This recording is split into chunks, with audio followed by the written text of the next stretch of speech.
and welcome to the Geek Embassy Watches The Handmaid's Tale. I'm your host, Regina McMenemy, and I'm here today with Isabela. Say hi. Hi! And we're going to talk about the Hulu Original Series, The Handmaid's Tale, which is based on the book by Margaret Atwood. And how many episodes was it? I'm trying to remember. 13? 10, I'm pretty sure. 10. Okay, 10 episode miniseries. It only feels like 13. It feels, yeah. Yeah, 10 episodes. They are about like an hour though. Yeah, so they are. It's a pretty long series. It is a pretty long series. Each episode is a good hour, 50, I think 50 or 52 minutes minimum, I think, on most of them. So it's a pretty hefty show. And it's a pretty heavy show as well. It would be I guess my first recommendation, or maybe one of my first observations about having watched it was I was really glad I was watching it as it was airing, because I binged the first 3 episodes and was hugely depressed for like the next 3 days. Yeah, same here. So I actually had to take a break after episode 7, and I didn't watch it for like over a month, just because I couldn't make myself like. I had to wait until the finale had aired to go back to it, because I couldn't stand the cliffhangers anymore. Oh, yeah. Driving me a little crazy, just being on edge, waiting to see what would happen. Yeah, pretty much. I took a break. Yeah, pretty much every episode has some major, cliffhanger at the end of it, where our heroine, Offred, aka June, is in potential danger or trouble, or sometimes things are good, and I don't know, are things good? No, and then you're just expecting something horrible to happen, right? Yeah. So there's never, even when things are good, things are not good. Yeah, the question is of like what is going to like happen with all this is it. Yeah, it's a hard watch. There's no way to get around that. So what I want to center our discussion today around is the theme of perspectives, both from mine and Isabela's perspectives as viewers of The Handmaid's Tale. We come at it from different angles. Isabela having read the book, and I haven't. Yeah, a long time ago. So she had at least knew the story, and I didn't know. I went in it completely blind, not really having much of an idea of what it was about, other than a lot of the commentary I was seeing online after the first episodes aired were, oh, it's so topical and I can't believe it's coming out right now. And so I knew it had a lot to do with gender, and I knew it was a feminist novel, but I didn't know much about the actual story. And the perspective of being a parent and not being a parent, because I think being a mom and watching The Handmaid's Tale, I think it made this a different experience for me than it would have otherwise been. And I also want to talk about the representations of race, class, and gender we see in the series, because I think it complicates some of the things that we think about those topics. And it's really, I don't want to say a nice representation, because it's a terrible representation, but it is a microcosm of looking at all 3 of those in a very kind of profound way. Right. Yeah. Right. So, yeah. So where do you think we should start? Okay, wait, let's start with our background. So I came into it having read the book. Right. And having read, well, there was like small radio drama that someone put on from Sex, Crimes, and Audio Tapes, where they do like little mini like audio dramas, and they did like an adaptation of it. So I listened to that just before watching the series. That kind of refreshed your memory of it. My memory of it, because I think they stayed pretty true to the style of the book, especially because it's probably very not clear from the show, but in the book it's framed as like these are like recordings of what happened like after Offred. I keep you can say June after June escapes, but it like ends at her escape, so we don't know anything that happens after Right. that. Which is where the show ends, or this season ends, because they are doing a season 2. So the story is going to continue. But I didn't, like, not having known the book, I didn't know that's where it ended. And when the show ended, I was like, yeah.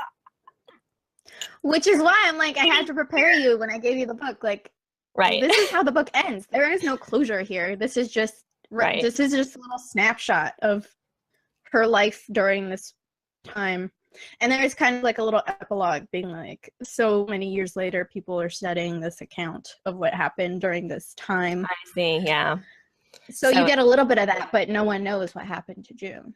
Right, of course. Well, and I would imagine, I mean, that was, not to jump too far ahead, but that was one of the hardest scenes, like what you had told me after I had finished it, how it was the books from June's perspective entirely. And so we don't see a lot of what happens to the other characters that we actually see in the series, in the Hulu series. Looking at when Moira and June's husband escape to the refugee camps, Luke in Canada,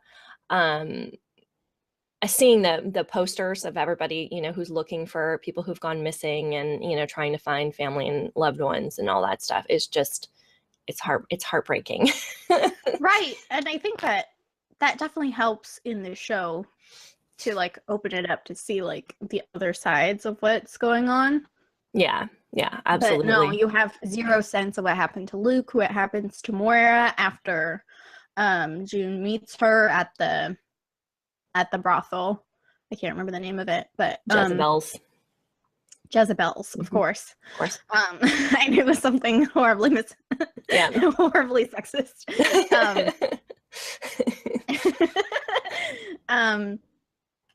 Right, we don't know any of what happens to those people, to any of those characters, and we don't know anything of what happens to oh god, I can't remember her name now too. I have the IMDb open, so I can find everybody's name.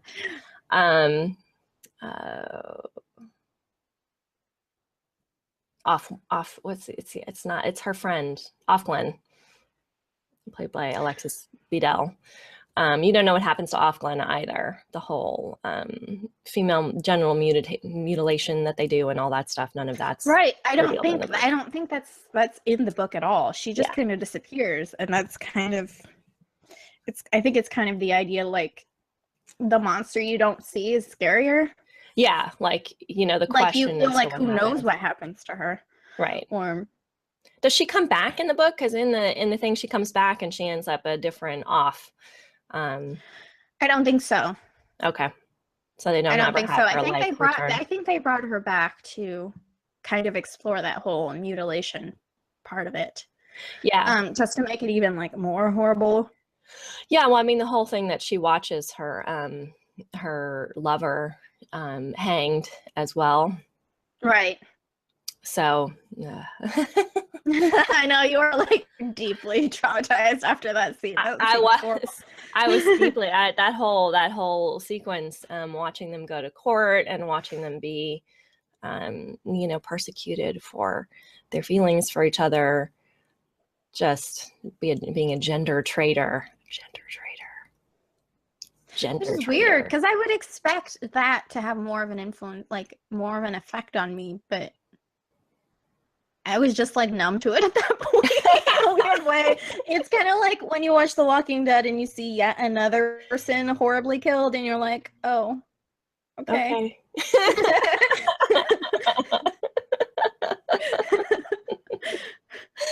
Yeah, I guess. I don't know. I think at that point I was still pretty sensitive. I don't think I ever got to the point where I was too terribly numb. I got more resilient to watching the scenes with the hardest scenes for me to watch. And this goes to my perspective as being a mom, or her flashbacks to being happy with her family and her daughter, realizing that there was so much at stake and so much that could be lost, like so much. Right. That was what kind of kept like there was one episode that started out with her having the memory of being at the carnival with Luke and her daughter. And I was just wrecked. Like, I cried through that whole episode. Like, and it wasn't even like I was crying after about what was happening. I was still crying about all of what it represented her having lost. And I think that was, that pulled through. It got a little easier. I wasn't as torn up about the scene toward the end. It's either in the finale or the second to last episode where the commander's wife Serena Joy takes her to see her daughter. And and she's locked in the car and she's not allowed to, to talk to her, see her. She just gets to see her from a distance. I thought that would have been a more profoundly difficult. See, that's where I got all emotional. It was really? Like, this is happening like right now for June. This is not just like her memory of it. Her memory of what's happening. It's like she's right there, like just out of reach. And horrible. Well, I think, oh God. Well, and that was what I think I was thinking more about, the kind of person Serena Joy had to be. And because she almost comes off kind of like personable. Yeah. In the show at some point.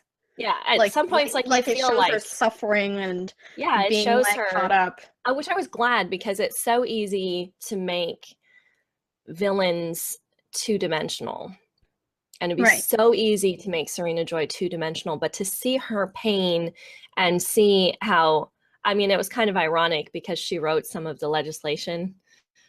You know? Like she had a part in all this. Yeah, she played like this huge role in what happened and how it was played out and how it was designed. And then she's mad that she has to live underneath it. It's like, did you think you were going to be separate? Like, did you think they'd still let you read? Right. You know, like, you passed a law that said women can't read, right? Because you wrote a book, so you would be able to keep reading because, you helped them build these laws. Guess what? It applied to you too. So, there was that, like, that kind of irony. But I was starting to feel a little empathy for her until she did that to June. And once she did that to June, I'm like, oh, you are bad. Right, but even with that, she's kind of you kind of see her foil in her friend, and I can't remember her name either, the one who gets Janine's baby. Right. And how she's so horribly, like, unsympathetic towards Janine, like, being torn from her child. Yeah. And she's like, she's just a monster. Like, how she can be so ungrateful. And she even gets upset with the baby for crying. Right. Well, and that's the idea of this, perfect world that they're creating. I guess the idea is that the kids will be perfect too, and they won't have to like which makes me wonder, like, how long they've been without children. Mm-hmm. That, like, maybe she just grew up without not having that many children around and doesn't know how baby, like, even works. Well, yeah, that's kind of that. I had that impression from the Martha. I mean, Martha is another category, right? They're the ones, the housekeepers. They're like the servants. Yeah. So the Martha in June's house, in Offred's house, is so excited about the potential of her being pregnant. And just the excitement that she felt, oh my God, it's amazing. There's going to be a baby when she's not pregnant and they think that she might be. That idea of how excited she was when she's so removed from, I mean, it's, she's the housekeeper, so she'll be there and I'm sure she'll be helping, but she's so removed from it that she could have that level of excitement about somebody else having a baby that somebody else is going to care for. Right. But I don't know if that was. So I wonder, like, how she's affected by them not having a child. Because you can imagine that she kind of has to bear the brunt of Serena Joy's anger at some points, right? So if there's a baby around, things might better for her. Improve. Maybe. But she did seem like genuinely excited for that. Yeah, like that didn't ring like selfish, like she was just like truly like, because I imagine at least that they're pretty much tied into whoever can be the handmaids, right? Like they don't get to choose who gets to be fertile. but they get to Right. choose who gets to be in the positions of Martha and Anne, right? So they can very easily pick people who are more devout or more zealot or more, you know, toe the party line. And I really had that like feeling from her that she really just felt like it was going to be God's grace upon them that they had a child. Right. I think the only thing that makes me think that is because she did towards the end of the season with the wine where she shares about her son and how he died in the war. Like, because she didn't have any part of the creation of Gilead. She lost people just like everyone else. Right.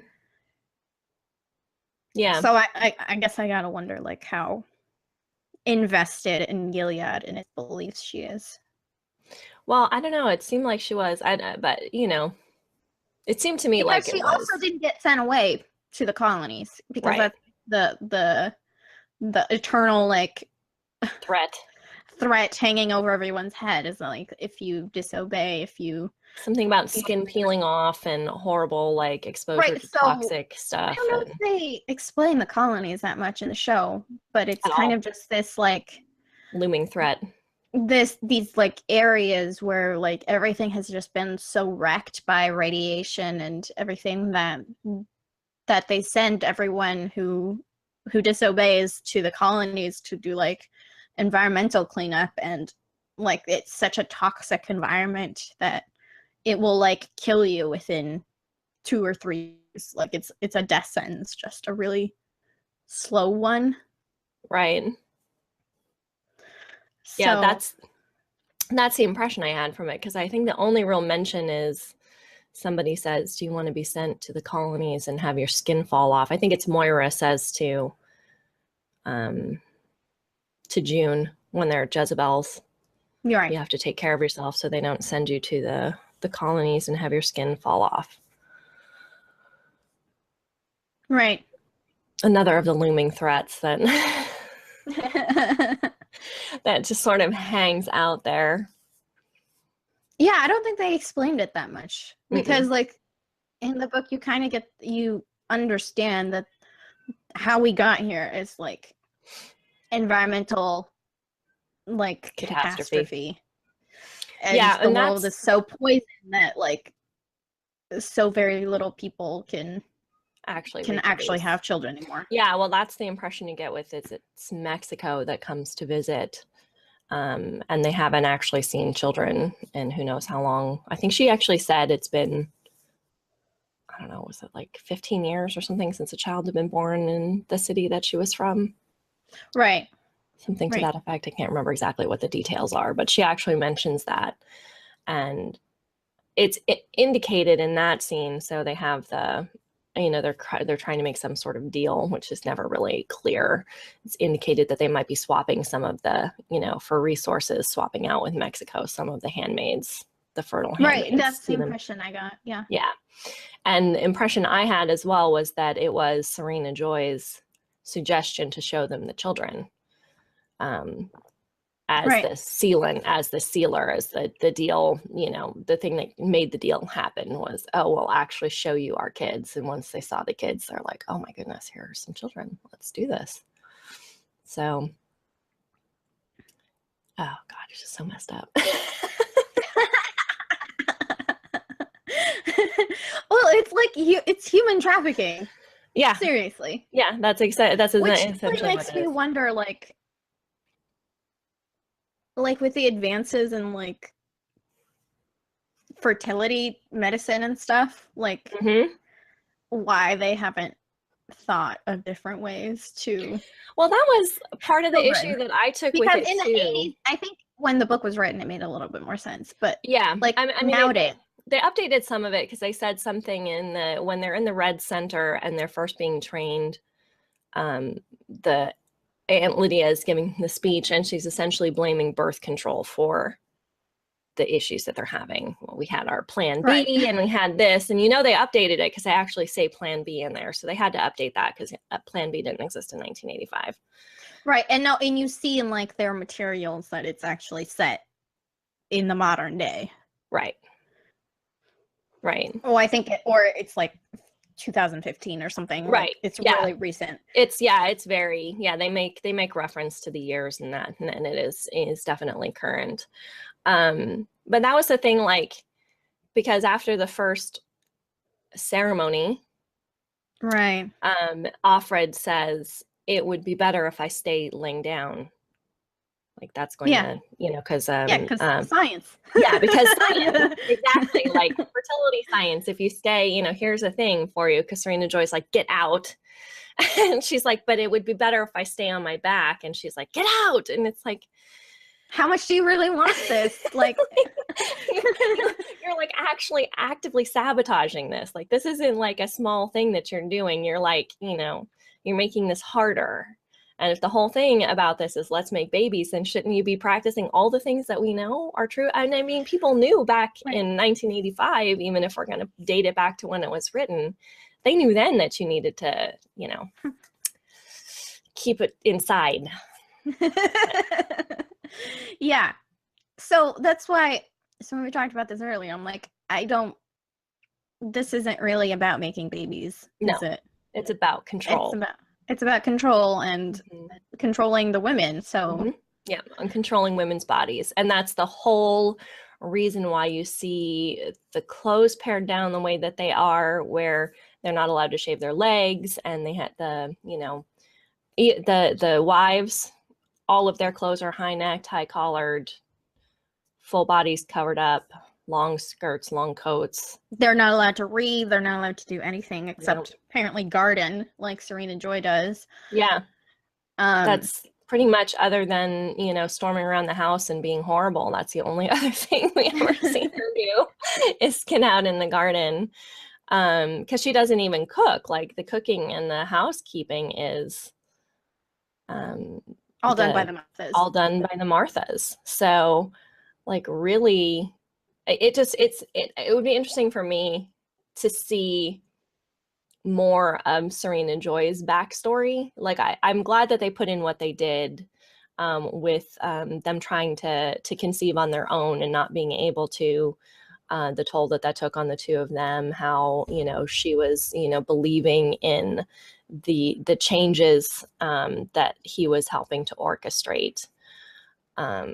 How she went to the movies, how hard it was for her to give up some of her clothes as she was, as the regime was changing and everything was happening.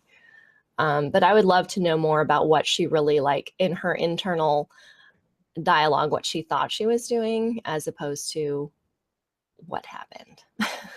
Right. I would love to see a Serena Joy centric episode to see what she actually did. I don't know if we're actually going to see that anymore, since it's at the point ends with June getting taken away. Yeah, I can't imagine, given the star power that Joseph Fiennes and Yvonne Strahovski have, that they're not going to be in, like, that they're not going to resolve that. Like, I can't imagine they have the two of them and they're just going to be like, bye. Right. Especially since, like, it was funny because I had read something about an upcoming scene being one of the commanders being on trial for, misdeeds. And I just assumed, it was before I had watched the episode, I just assumed it was going to be, the commander, Offred or Fred, that was on trial, because I was like, oh, he got caught at Jezebel's or something like that. And It wasn't. It was Jeannie's commander, because it was right after she had accused him of, saying that he was going to take her away and all that stuff. So I just thought it was going to be him on trial. So now I'm like, oh, I wonder if they're going to put him on trial, because I would love to see that. I don't know. I feel like they only got the impression that Warren, Janine's commander, was put on trial is because she would, like, so publicly accused him of everything. So it was, like, impossible to ignore. Because you kind of get the impression that this happens all the time. I mean, there's a club that runs pretty much just because of the commanders like to go somewhere and do whatever. And have, scantily clad women to look at and do what they will with.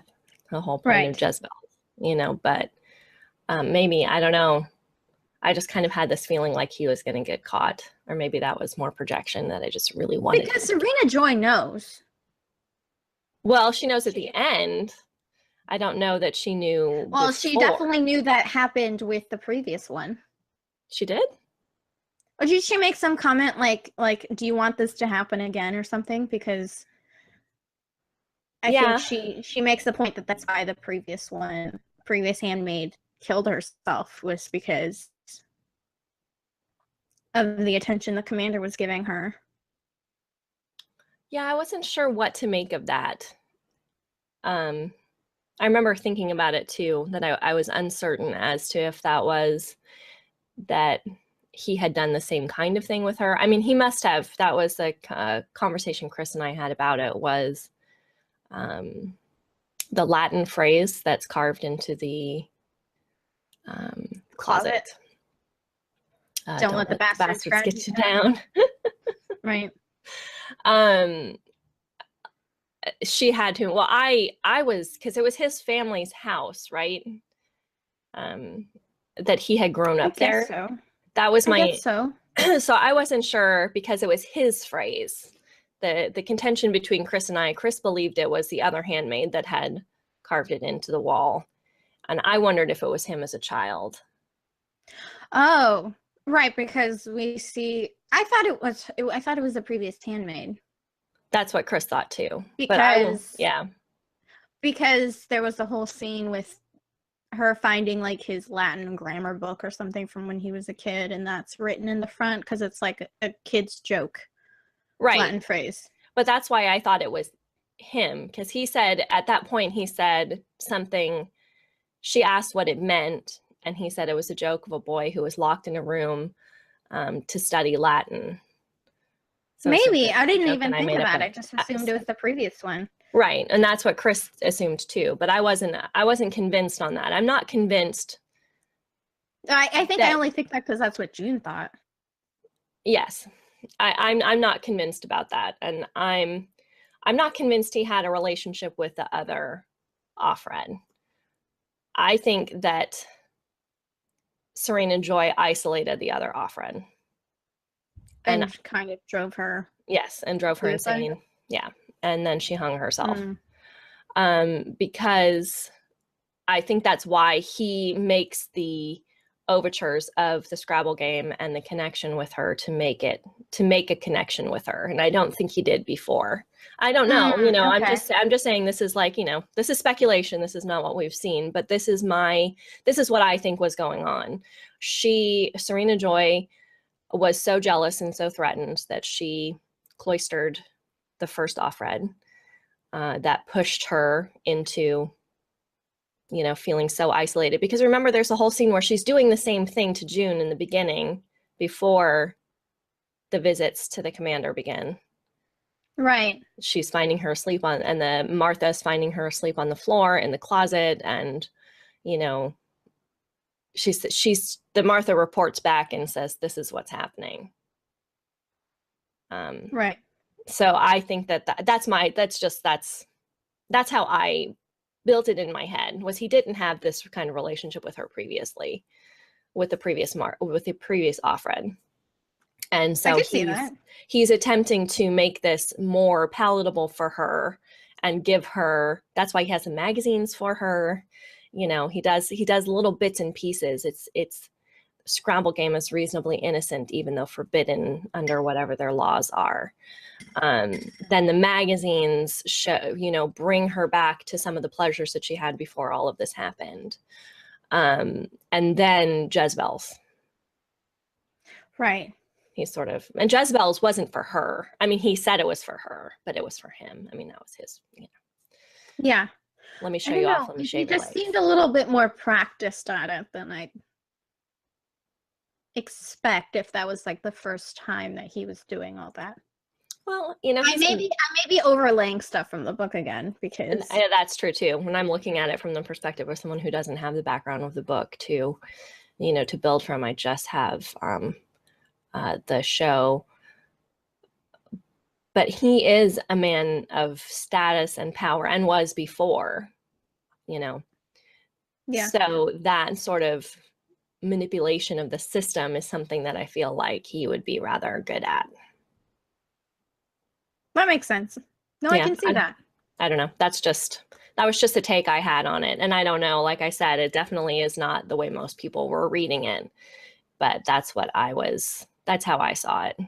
I don't know. Is it different in the book, or is there actual like evidence and shows that he did, had that kind of relationship with the first? Now I can't remember. Like it's all mixed up in my head now. I'm not sure. Right. Oh, that's how it was for me. But... with Game of Thrones, when I tried to read Game of Thrones. Like the overlaying, and I'm like, wait, forget it. That's kind of why I had to stop reading those books. Yeah, that's why I stopped reading the books too. I'm like, I'm just gonna let this be the show. When the show ends, and I think I like the show better. Yeah, but that's how I felt too. But I felt like, well, this is totally other topic, but I felt like he was writing much in kind of a the highbrow fantasy stuff that I'm really not that much a fan of to begin with. So, right. Yeah. Anyway. Well, okay, so we've covered pretty well the book versus nod, at least in the stuff that we've talked about so far.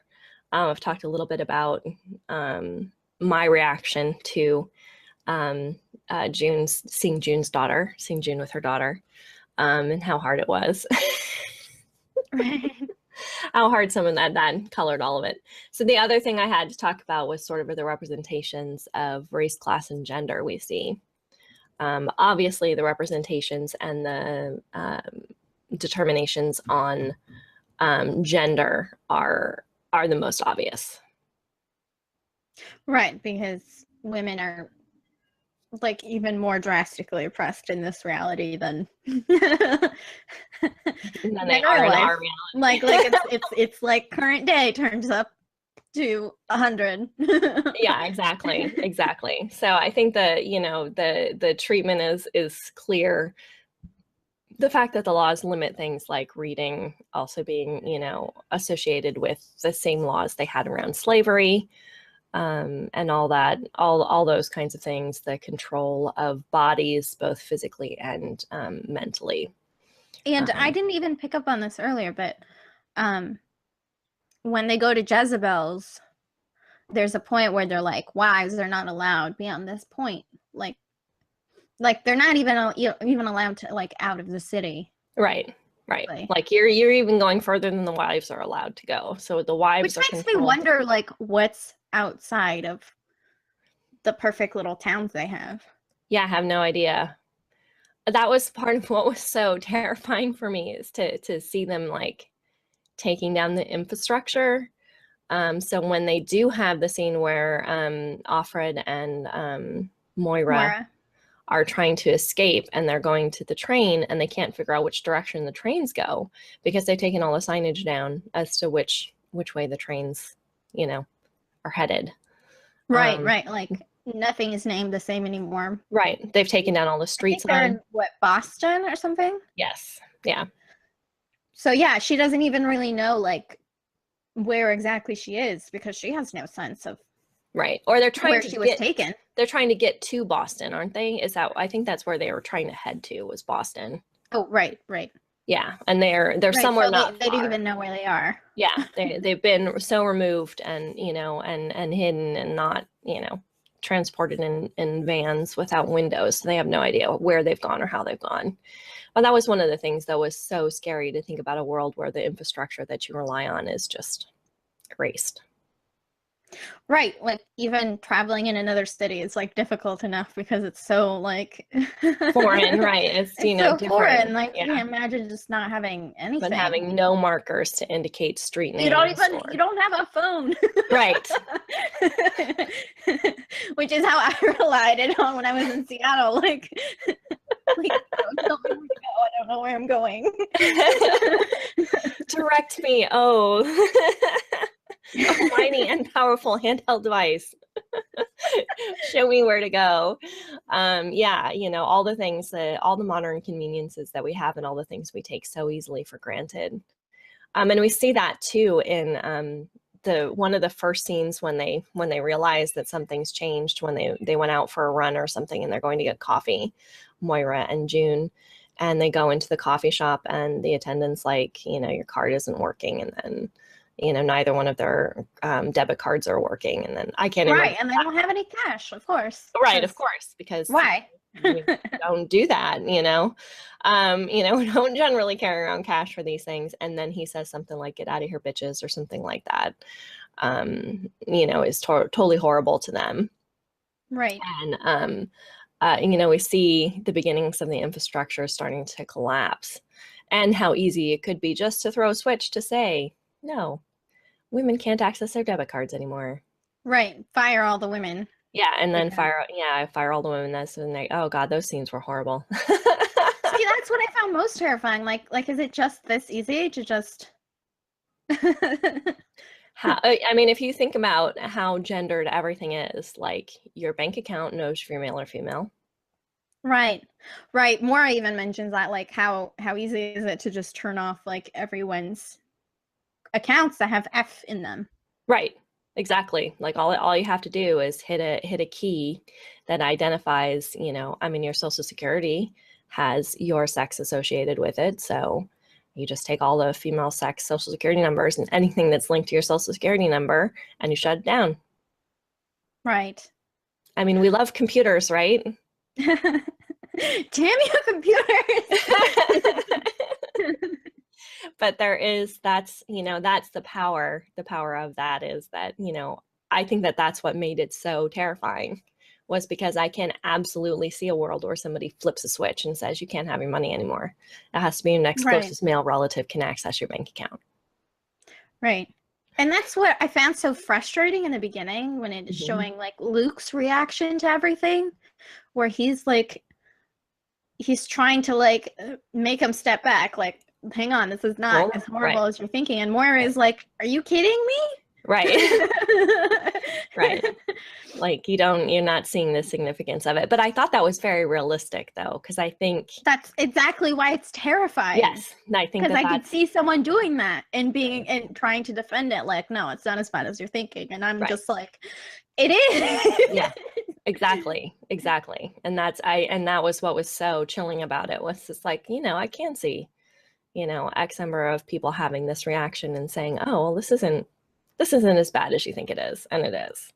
So right, like every time like a law gets passed that like limits women's abilities to like have control over their lives, like people are like, this is not just as bad, it's not what you think. But right. And it's it's just an interpretation. I'm like and it's a different view. A lot of it is based on how you view, it's chipping away at freedoms, and that's what ends up happening is you lose a little bit and you lose a little bit and you lose a little bit, and then the next thing you know, you're like, my debit card doesn't work. What are you talking about? I don't have access to my money. Right. I can't access my savings. I can't, do anything with my job is now gone just because I'm female. Like, that's why I like identified with Maura so much in the beginning, because she's a lesbian in there. So she's just like, I don't have a man. Do I need to get you to walk me home because I don't have an escort or someone to be with me? Right. Because I'm not allowed to be by myself anymore. Right. Yep.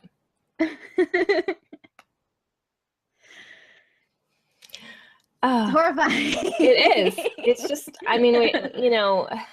it's so hard to, to have the freedoms that we have and think about how it just in the blink of an eye it could be gone. Right. Which is, the power of this. It makes me paranoid. It does. It's definitely heightened. I was already kind of on alert from other political happenings. Right. So this just like put it all in like, yes, it's fiction. But it's just one of those instances of fiction just hitting a little too close to home. Right. And imagine this was like 30 years ago that this book was written. Yeah. I'm sure it's been updated, but yeah. And this is still happening. Yeah. It's interesting to think of it as how scary it would have been then but how much scarier it is now, because we are so much more dependent on computers and systems that could be manipulated so easily. Right. Yeah, they never really go into depth in the book about how it all happens. Right. Because we're still just seeing June's perspectives of how it all happened. But and that's one thing, because I asked you about this when I started watching it, if the book is written in this sort of flashback form where it's like she's in the in Commander Fred's house, and so you're actually seeing the flashbacks as she's experiencing them. So it is told kind of in this non-chronological order. I love stories that are told like that, where you're in the moment and then you go back and you hear the history that kind of relates to everything. I love stories told like that. Right. It's a lot of her reminiscing on how things happened. And yeah, it's definitely not chronological in that sense. Yeah. I thought that. And I actually have it. See, I have your copy. It's sitting right here. I haven't started reading it yet. Good. You haven't lost it yet. I haven't lost it yet. Not yet, at least. Although things do tend to get lost in my house very easily these days because I have a toddler, but it is here. So I was going to try to start reading it last night, but I couldn't quite delve into it yet. It's such heavy material. It's hard to be like, let's do this. Some light reading. A little light reading. Let's relax and let's read this before bed. I wouldn't watch the show before bed. Like, I'm like, we have to watch it like at 7:00 at night, because I can't have this like in my head, because as I've mentioned many times on the show before, my dream life is very vivid. Right. It very easily ties into whatever I'm reading or I'm watching. So watching The Walking Dead, Game of Thrones, or The Handmaid's Tale before bed. Exactly. Or I'll have horrible nightmares. Oh my goodness. Okay, did you want to talk a little bit about how race is portrayed? I do want to talk a little bit about how race is portrayed.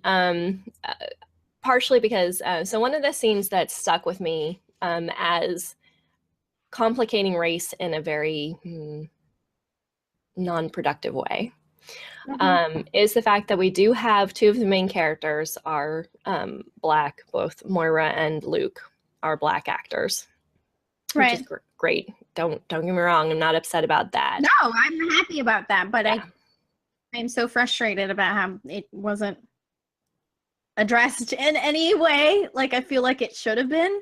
Yes, it's because if anything, people of color are more paranoid and like are quicker to be suspicious of like the things that are happening in the show. Right. I would be automatically like, no, I'm getting out of here. Right. Well, and see where this is going. Yeah, which is interesting because that is the way Moira was. She's like, we gotta go. Which is why I'm like, Luke, you have a daughter. Right. In a world where this is becoming a big threat. Yeah. And that was part of it for me. The scene that sort of encapsulates the problems with race and how race was represented in the show are when Moira and June stage their escape from the Red Center, and Moira takes on the ant's costume to escape. Now, part of my complication with this is we don't see a lot of ants. I'll put that out there. We don't see a lot of them. The ones that we do see are matronly, postmenopausal women, and the majority of them are white. And I did dig around, and we do actually see a woman of color in an ant's costume, in an ant's uniform, in the very background of one scene. Right. With no actual speaking role of any kind. Maybe just to like counter the argument we're trying to make right now. Right, exactly. To counter this argument that I'm trying to make, which was that I did not believe that Moira, as a young Black woman, could have walked out onto a train in any kind of like Gilead. Right. I didn't believe it. And I said it as soon as it came up. I'm like, there's no way that this would happen. There's just no way. Right. Which is where I think, like, if you're going to change these things from the book, because that is how they make their escape that's how Moira makes her escape the first time, is she attacks an ant, takes her costume, and gets out. And in the book, she's not Black. Right. And I feel like no one was thinking of that reaction when they did that. Right. Like there's like, you can't make it so that we see so few people of color and say in any roles whatsoever. And, you know, in the background, in the, you know, the majority of handmaids are white, the, you know, the aunts that we see, the majority of the wives that we see, the majority of the commanders that we see. And there's like one. I mean, I think there was like the token one person, one commander of color, yes, maybe. There was one commander of color in the scene I mentioned earlier where they have the commander on trial. In the audience, again, in a non-speaking role, there is one commander who's Black. Right, which I'm just like, again. At least address it if you're gonna make that change, because what's so scary about Book Gilead is that it is kind of like this religious, like, white supremacist society. Right. Which this has the same feel of, right? Except there's these token people of color. Except they just change that one thing and don't address it at all. Right. Because they're attempting to modernize it by, you know, having Hannah be mixed race and Luke being Black and all of this, but they don't really like address the repercussions of that. Exactly. Like we don't see the family that Hannah's been assigned to. Right. Either. Yeah, exactly. I wonder, like, was she assigned to the one Black family in Gilead? Right. Yeah. Exactly. Like, well, you know, and it would have taken, like, there was one scene where we see the commanders in the planning stages of Gilead, and they're in the car and they're talking about like how they're going to create the ceremony. Well, we'll have the wives be involved. The wives can be there. Right. And then, you know, they'll be in the room or something like that, where they start the indications of what ends up becoming this ceremony, the raping of the handmaids, as they're designing Gilead. There could have been in that a context for race. Could have very easily just been, we need to take into consideration, handmaids of every color, even something like that. So, something that puts race in context, because as it is, it's just, it's a colorblind race thing where it's like, oh, we don't see color. Almost everybody's white, but we don't see color. And that's like our problem. So false to me. Yeah, that's the problem, is like, that's how everything is ends up being portrayed. It's like, oh, we don't see color, but we're going to have almost everybody be white. Like, right. But we made Luke and Hannah people of color. So it's okay. Right. Exactly. So look at how progressive we are because we did this, but we're not going to acknowledge that this is, anything different. And, and I can't imagine, even in a society where like children are so scarce, that someone wouldn't comment on it. Right, exactly. Somehow. That there wouldn't be some sort of indication of it and some sort of reference to it. But no, racism doesn't exist in this world anymore. Right, just magically. Infertility somehow cured it. Right. Infertility made racism go away. If I roll my eyes any harder, they're going to get stuck in the top of my head. So I did want to bring that up because I do think it's important to think about how it's visible yet invisible at the same time. Like that's my takeaway. And that's problematic. You can't have race be visible and invisible. Right. Especially in this, because I think I brought it up briefly when we discussed it before, when we're taking white women being relegated to these roles that, like, this has kind of happened before. It's just called slavery before. Right. Yes. Like, white masters would rape their Black slaves all the time and steal their children and tear them apart from their families. This happened before. But and that's part of what makes putting it into the role of like, now it's white women, so it's even more horrible. It's kind of just it's insulting. Like digs at me a little bit. Well, it erases that history. And it shouldn't, because what it should do is it should be referenced to how similar it is, because that makes it even more terrifying. You know, because what's more likely to happen? The past repeats itself. Right. And Margaret Atwood does mention, like, when she talks about this, that like everything that she wrote about has happened to someone at one point in time. Right. Like, this isn't some made up story. Like, which is why it's so scary. Right. Why it should be so scary, because it is, you know, a framework of oppression that has been used before and could be used again. Right. But I feel the show is really detrimental when it ignores that aspect of it completely. It needed to have context. It needed that part of the story needed to be told. Right, because we never see June's like experience of having a mixed race child at all. Right. And that's definitely something that would have happened, even in this future where women, children are so scarce. Like, someone, like, it would have.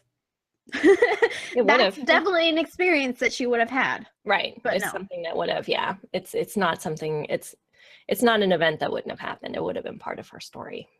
And it's a shame that it's not, because they had the opportunity with those choices to tell that story.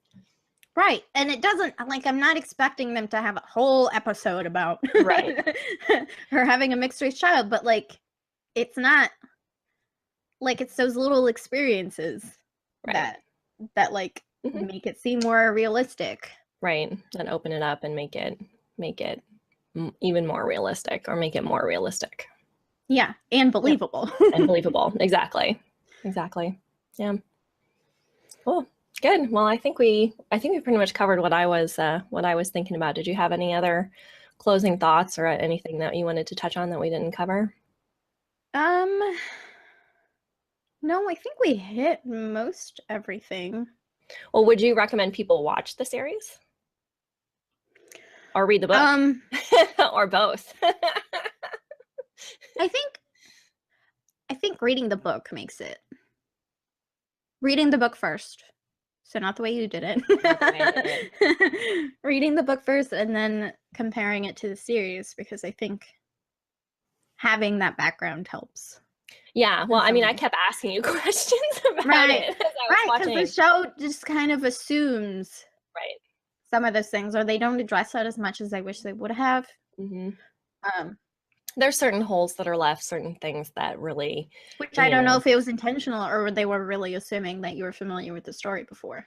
I don't think anything can do that. I think we're at the point now where you need to assume that people haven't read the source material. And I don't think it needs to stand by itself. Yeah, it needs to stand on its own. And I think that this can stand on its own. I don't think it's as rich of a story. Right. I think it's enhanced by knowing the background of the book. Well, I will read the book and then I will amend my thoughts and share that after I do read the book. It was one of those that, like, one of my friends, like, it was a book that she always kept saying, you need to read this, you need to read this. And I knew it was like heavy material. And so well, that's how it was when I finally read 1984. Oh God, talk about heavy. God, I wouldn't want to read 1984 right now. Right. Like that's how I feel about, well, I read it a few years ago, but like, I think it, like, in this day and age, I do think people should watch the show. Right. Yeah. I feel like the book enhances the experience of the show. Yeah. And it's definitely not, I don't think I could watch, like, because I thought of, like, watching, like, one of the episodes over again before we discussed this, and I just couldn't bring myself to do it. I couldn't bring myself to do it either. I wanted to do the same thing. I'm like, I really should go look at this and this and this scene to make sure. And I couldn't. So what I did do was do a Google search and look at a bunch of stills from it to, back up some of the ideas I had about things. Especially talking about the representations of race. I did want to look at what I could see, but I couldn't bring myself to go back and watch certain scenes. I couldn't, or any episodes. Like, I couldn't even put myself in the mindset to do it. Right. And as much as it is fantastic storytelling, and it is a story that I think people should watch and understand, because I think it is important right now in particular for us to acknowledge that power structures can change, and power structures that we've taken as benign can become dangerous. I think those are important stories to tell. Those are important themes right now in particular. But I would definitely say don't binge watch this. No, don't do that. Don't do it to yourself. Don't do it to yourself, because as important as it may be. Yeah. And that's why I was glad I watched it where I couldn't binge watch it. I think I started to say that, and I don't think I finished it at the beginning of the show, that I watched the first 3 because the first 3 were available immediately. I watched the first 2 and I took a break. Yeah, you were smarter than I was, because I was like, oh, let's do this. And then I watched, I'm like, oh my goodness, what did I do? And that night I had bad dreams, of course. And then I watched them as they came out and could only watch one a week. And so thank you, Hulu, for not making it all available at once, because you probably would have had quite a few depressed viewers. Right. Right. And I think they wanted to kind of draw out the hype a little bit, because it's hard to do that with a show that drops all at once. Yeah. And it's smart. It really is smart. And it, you know, I'm sure it brings in more viewers and more people to subscribe, which is really smart too. So, yeah. So, well, thank you, Isabela, for sharing this discussion with me. I really appreciated it. And thank you for your help as I watched the show. I had lots of questions about it. But we would love to hear from our listeners and our viewers. So have you not watched The Handmaid's Tale? Do you want to watch it? Have we scared you away from it? Which I would totally understand if we have. Well, and I hope you didn't listen to this entire discussion and haven't watched it yet, because we just spoiled the hell out of it. Yeah, which I warn everybody on all of these watches episodes. And, you know, even when we start doing, we're going to start doing a series of the Geek Embassy reads, you know, we'll be spoiling books that we read as well. So I do hope that people have seen it already. But we'd love to hear your thoughts. What were your thoughts and feelings? How did you experience the show? Did you have some of the perspective shifts that Isabela and I talk about, where you had or hadn't read the book, you are or are not a parent? Did those impact your viewing of it? So let us know in the comments. Check us out at thegeekembassy.com. Follow us on Twitter at thegeekembassy. And until next time, get your geek on. Bye.